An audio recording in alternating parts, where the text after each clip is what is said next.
helping you put the big P in profession. Here's our career Sherpa, Julie Bauke. Yes, sir, and she is our career Sherpa here on the Scott Sloan Show. Career Action Day here. We largely have been talking about COVID-related stuff with Julie Bauke in the past and all the problems associated with that and the triumphs and tribulations, of course. And Julie Bauke's here with the very latest on something she's made up at the last minute, which is what? Thanks so much. What might the job market look like post-COVID? I don't think we know. Certainly, everything's a guess. Well, what does that mean? COVID's around forever. There's no post-COVID. Well, post this, let's just say this spot that we're in right now.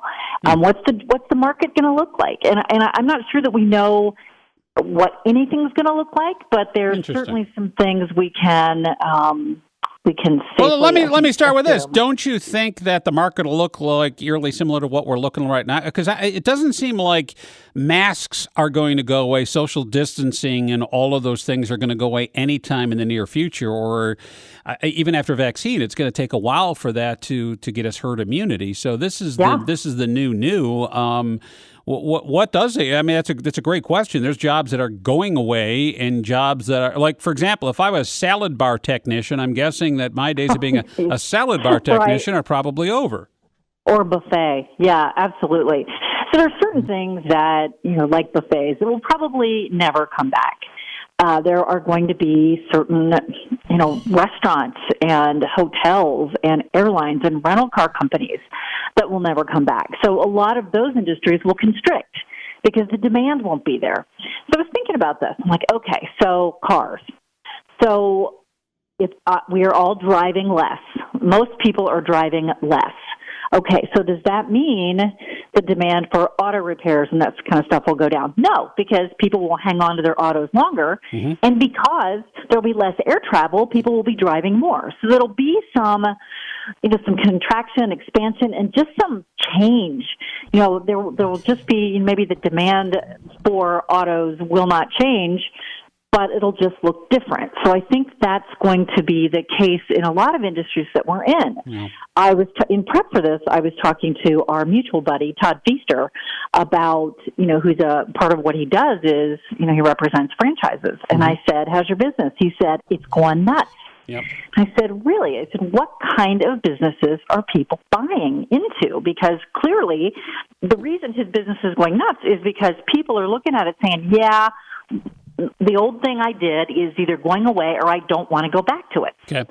And he said, so I'm getting all these calls. He said, for instance, I had somebody who bought a green light cleaning business that has chemicals that kill COVID. He said, I have somebody who's investing in fractional office space. It's co-working, but it's not open space co-working. Mm-hmm. It's fractional, so you still get closed offices and closed conference rooms. He said, I have somebody else who is doing an estate sale business. He said, coaching is big right now as well. So, when you look at, and we were talking just in general about what's in demand, and he said, I'm spending more time at home. He said, we put porch lights, patio lights on our patio because we're spending more time there. He said, and I wanted to get some trees taken down. He said, I have a several-week wait to get an arborist out here. Yep. So we can look at human behavior and say, okay, what are people clearly going to need more of? That's why the crowd at Lowe's and all the garden centers was off the charts. Right. As things started to warm up. We have a shortage in a lot of building materials. There's a lot of lumber, for example, and many of the things. It's COVID. A factor has something to do with it, but it's demand. The housing market right now, as my wife will talk about tomorrow, right, is that it continues to be pent up demand. And you sell a house and you've got 16 offers in an hour on it, and people writing you letters explaining why they should get it over the 15 other people. Tells you where people are going to stay in their houses longer because of COVID. So how do you exploit that to a career? Yeah. So just to take that one step further, so you've got people who want to buy, but people who are saying, you know what, I'm just going to hang on to my house. They don't want people traipsing through their house, bringing whatever germs they have, and so it's the supply side in the housing market is way down simply because of COVID. So you're right. Eventually that is going to expand. So you've got to think creatively. So I read a stat that said that, how we were talking back in January, February, and before that about how the number of people wanting to go into trades is way, way down. Well, that is one segment where the demand is actually up. So the postings and ads for people to go into the trades and learn the trades is up over first quarter this year because of what we're seeing in the housing market. Now, when you've got, so then you look at, so general like manufacturing. A lot of manufacturing and manual labor type jobs can be automated. And so in a situation like we're in, organizations are going to say, well, wait a minute, now that we've got this lull, what can we automate? What can we do to not have to bring people back? Because companies are struggling with how do we bring people back safely and all the risks and challenges of that. So I think we're going to see a rise in automation. And so again, technology, understanding technology, the ability to use technology is never going away, and the demand will never go down.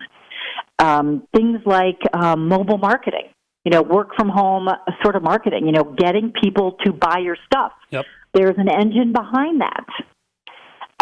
So ambulatory hospital or healthcare services, meaning non-hospital, things you don't have to go to a hospital for. Mm-hmm. What can be brought into the home and done safely? So you have to, so you have to really look at this and say, okay, what is it that people are going to want and need more of as a result of this desire to stay home, stay close, not move? What are they going to need more of? Private chefs. I have a friend who's a private chef. She, it's not for everybody, but people are saying, kind of tired of, don't really want to go to restaurants yet. Right. Kind of tired of And DoorDash. I'm not good at cooking, like Tiff poisoned herself for the second time in 6 months. So do you look at it as, hey, here's, those places where they do the pre-prepared meals, which are big, where they mail them to your house, or you go to a local place and you get the meals pre-prepared, or, it's maybe like the super rich people do when they share private jets, right? It's whatever the Wheels Up or whatever it is. You do that with a private chef where, he's cooking for 10 different families or 20 whatever it might be. There's an opportunity there. Yeah, I mean, Boca and Soto, I think it's Boca and Soto, have done, they have a new business called Domo, where they bring their wonderful foods to you ready to cook. So it's almost like the Blue Apron. Yeah. Sort of thing. Now, Ruby's has been doing their meal kits for a while now. They're pretty affordable. I mean, you're getting really high-end food for a remarkably good price. But but what if you're a server then? If you're a bartender, what do you do then? So so you could, maybe you become a bartender for in-home events. I've done that before, where I just didn't want to open up the liquor cabinet to anybody phony. And so I had a bartender come in, and he made people's drinks for them. Nice. So you take what you do, and you figure out where else can I use it. Now, one thing that I think is really interesting and possible for younger people, and, younger people like new college grads, I have a neighbor who just graduated from NYU Drama School, and he had a great acting career lined up, and it all went dark. And so he's now interviewing to be I don't know what you want to call him, the Mary Poppins, the Manny, whatever you want to call him, for a very wealthy family who says, we want somebody to come in 8 to 1 every day, teach our kids their work, and then teach them some other things. And so he can teach them acting and singing, and he can do a lot of that stuff, but it's from 8 to 1. So think about, what is it that you've done?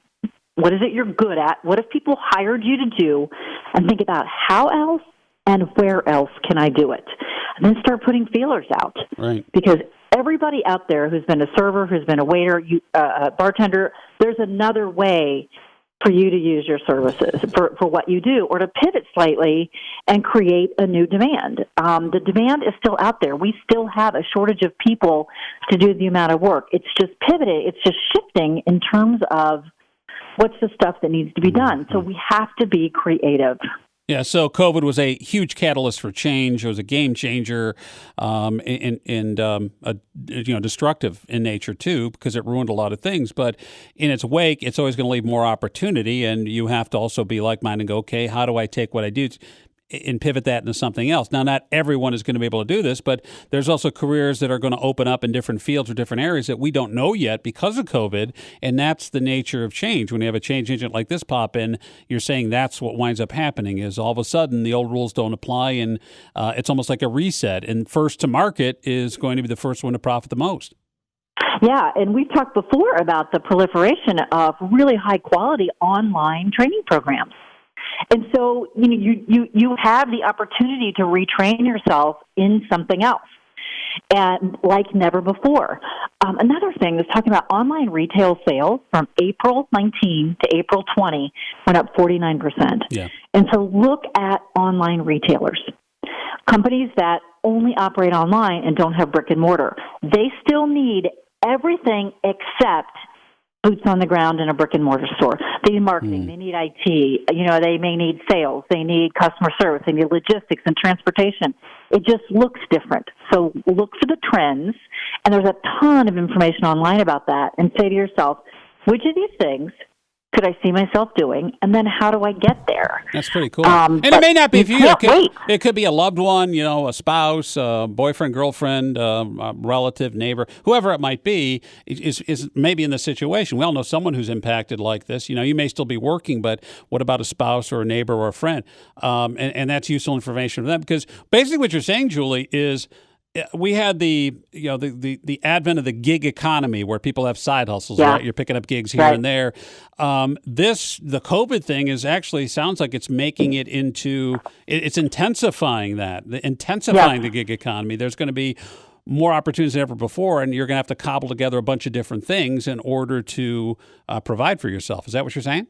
Yeah, absolutely. And don't sit around and wait for somebody else to figure this out for you, because life doesn't work that way. As I've said about a zillion times on here, you've got to go out and figure out what it is, like it should be. I mean, it's jobs and careers should not be something that comes to you.